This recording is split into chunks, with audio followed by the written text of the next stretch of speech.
আজ শুক্রবার ৩রা অক্টোবর ২০২৫। আমরা তো উজিরপুরে এসেছি গতকাল বিকেলে। ভালোভাবেই রাত্রি যাপন করলাম। এই সকালবেলা আসলাম একটু হাঁটতে।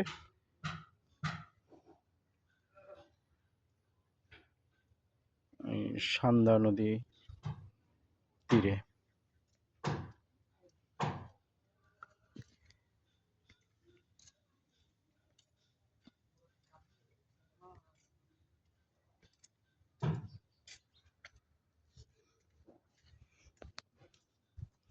এখানে রাজহাঁস আছে বেশ বড় বড়, 5টা রাজহাঁস।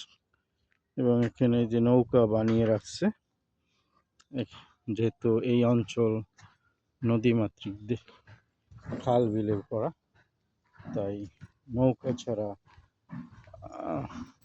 এক গ্রাম থেকে আর এক গ্রাম বা স্থান থেকে আর এক স্থানে যেতে নৌকা লাগে। হয়তো রাস্তাঘাট কিছু উন্নতি হয়েছে বন্দর এলাকায়, শহর এলাকায়, কিন্তু গ্রামের ভিতরে যাতায়াত করতে সেই নৌকা লাগে। তোমার নাম কি? তোমার নাম কি? নাম নাই? যেটা সন্ধ্যা নদী। নদীতে বেশ পানি, পাশে আছে কচুর পানা, কলা গাছ। এখানে নৌকার, এটা কি নদী ভাই? সন্ধ্যা নদী। সন্ধ্যা নদী বেশ বড়ই নদী।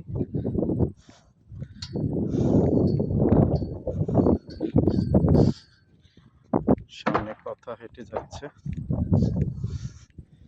আমি যাচ্ছি পিছে। বেশ ভালোই একটা টার্মিনাল, মনে হয় এখানে লঞ্চ থামে।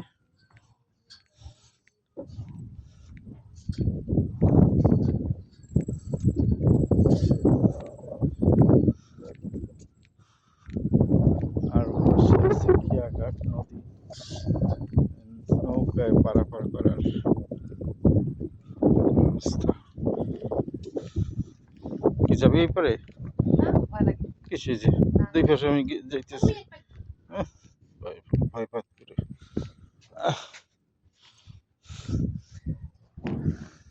টার্মিনাল বেশ বড়, সুন্দরই লাগছে। নদী, একটা পার যাচ্ছে, একটা নৌকায় লোকজন, নৌকাটা ডুবি ডুবি, কিন্তু এইভাবে তারা পার হচ্ছে। ওইটা খেওয়া, বেশ বড় এই নদী।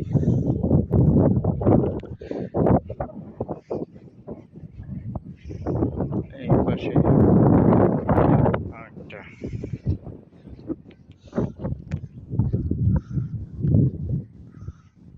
ইঞ্জিন চালিত নৌকা, মাল নিয়ে তারা বন্দরে আসতেছে। এটা উজিরপুর লঞ্চ ঘাট। হ্যাঁ, এখানে যে ঢাকা থেকে লঞ্চ এসে এখানে নামে, ঢাকা থেকে বরিশাল, বরিশাল থেকে এই পথে আসে।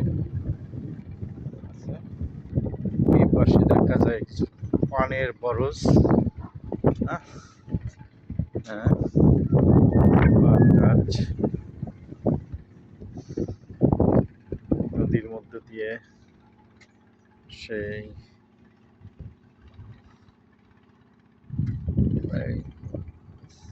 জাতীয় বিদ্যুৎ লাইন, বেশ চওড়া।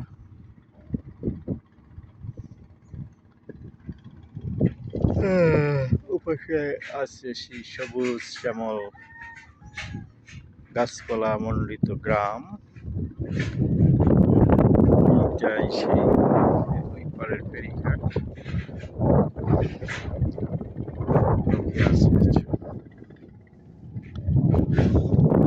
বাতাস আছে কিছু, বেশ ঠান্ডা, মোটামুটি ঠান্ডা। আকাশে মেঘ তেমন নাই, শরতের যে মেঘ। সূর্য উঠেছে অনেক আগেই। এই ভাই মাছ ধরার জন্য প্রস্তুত হচ্ছে, জাল ঠিক করতেছে, হয়তো এরকম টেনে টেনে নদীতে মাছ ধরবে। মাছ পাওয়া যায় ভাই?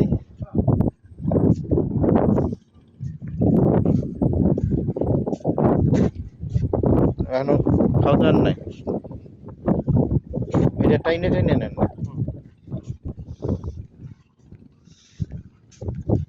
এখানে একটা আছে ছোট।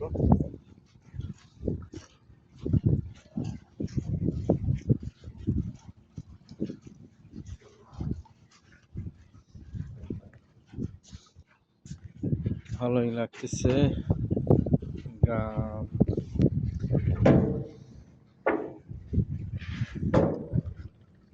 জিরপুর।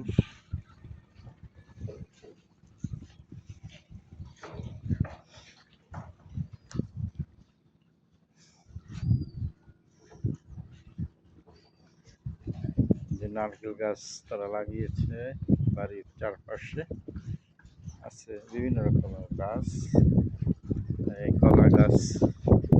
এই পাশে হুগলা, এই হুগলাটা দিয়া, হুগলা পাতা বলি আমরা, হুগলা যে ম্যাট তৈরি হয়, হুগলা বিছানার মতো। আবার এটা দিয়া ভেড়া তৈরি হয়, এবং এইটা ফল হয় লম্বা লম্বা ডাটা, এবং সেই পাউডারের মতো। সেই ফল থেকে সেগুলা রান্না করে খায় পায়েসের মতো। আমরাও খেয়েছি এক সময়। যাক, আসা হলো এখানে। ওই যে অনেক নৌকা আসতেছে দূর দূরান্ত থেকে, বেশ কয়েকটা নৌকা।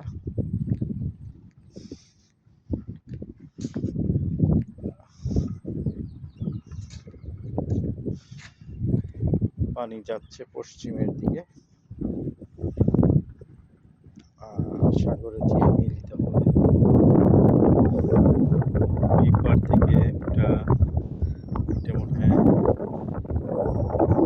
খেয়াপাড়ের সেই বোট এপার থেকে ওপার আসা যাওয়া করে, সেইটা। ভালোই লাগছে গ্রাম্য দৃশ্য, সবুজের সমারোহ।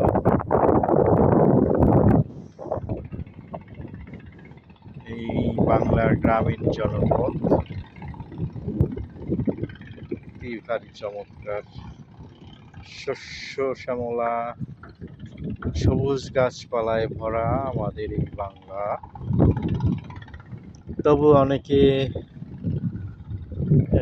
এই বাংলাকে মানে অনেক নিন্দা করে, হয়তো অর্থবিত্তে এত উচ্চ নাই, ধন সম্পদে, কিন্তু যে ঐশ্বর্য রয়েছে, সৌন্দর্য রয়েছে, তা কোনো দেশেই নাই। বিদেশে গেলে অর্থবিত্ত জোটে, কিন্তু প্রকৃত সেই সুখ শান্তি নাই ঘটে। শুধু ব্যস্ততা, সেই হাই রাইজ বিল্ডিং বা কংক্রিটের রাস্তা, চারপাশে বিভিন্ন রকমের সব রেস্টুরেন্ট, অফিস, হাই রাইজ। সকালে উঠে যায়, আবার কাজ শেষে আস্তে আস্তে রাত হয়ে যায়, কিন্তু এই সবুজ সুন্দর দৃশ্য তারা দেখতে নাই পায়। তবু তাদের কাছে ওইটা কেন এত গুরুত্ব পায়, জানি না, যার যার ইচ্ছা বা আকাঙ্ক্ষা। ভালোবাসো না, যারা প্রকৃতি থেকে তৃপ্ত নয়, প্রকৃতি দেখে প্রকৃতিতে, এই যে প্রকৃতি বলতে আমরা এই যে গাছপালা, পশু পাখি, নদী, খাল, বিল, ঝোপ জঙ্গল, এইটাই তো প্রকৃতি, এখানেই আছে সুখ। কিন্তু এই হয়তো এখানে সেই নাই এত অর্থ, কিন্তু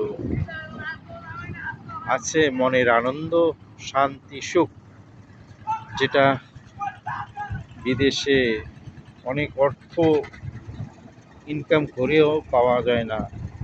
শুধু অর্থের পিছে খোঁজা, হ্যাঁ, দামি গাড়ি, দামি বাড়ি, হাই জীবনযাপন, স্ট্যাটাসময়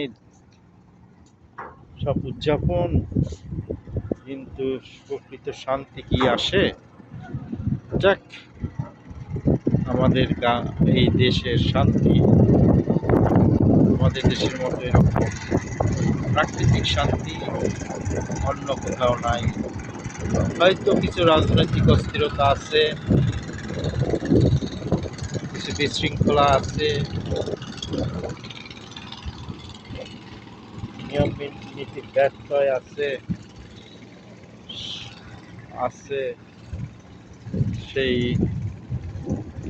স্বজন প্রীতি, আত্মীয় প্রীতি, দুর্নীতি, তা করে কারা? সেই অর্থবিত্তওয়ালারাই।